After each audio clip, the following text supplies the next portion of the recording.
You don't have to believe that Jesus physically resurrected. There's another way of looking at it. And the words life and death can also have different meanings than what we say that it means in 2011. Look back. But you say not only that Jesus wasn't necessarily physically resurrected, in fact you say he wasn't physically resurrected, you say he might not have existed. We only have a story, a mythological account of his life. Yes, his existence for me is not relevant. I mean, if you take for instance Socrates or Dionysus, a Greek god, they both have a lot to tell me. I'm sure they never existed. For Christians, that's no point. Of course, Dionysus never existed. But Jesus is the exception. He did exist. Why?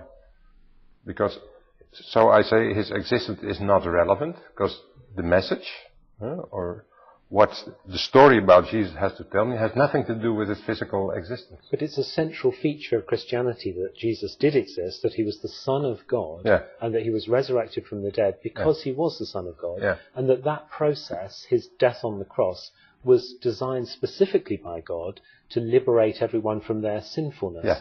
That's the central tenet of Christianity, surely. And you're saying that's not necessarily true? That's correct. It's a misunderstanding of what Paul said. That makes you no longer a Christian, surely? Well, I don't, if you ask me, are you a Christian? I say, well, I am a reverend in a Christian church, so I cannot say I'm not Christian. But the Christian code is for me too narrow.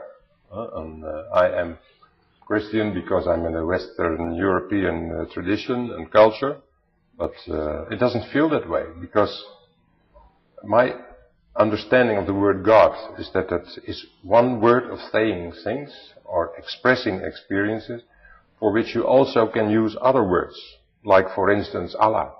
If in the future your model of Christianity that we've talked about were to survive and be successful, would it show that there is a usefulness, or that Christianity could have a usefulness disconnected from God? I mean, even now... No. Don't misunderstand me. For me, the word God is important. The only thing is that it's not a being, not an existing being. When it happens down to earth, between you and me, between people. That's where God can happen. And is God a supernatural being? No, God is not a being at all. Is God a supernatural thing? No, God is not a thing at all.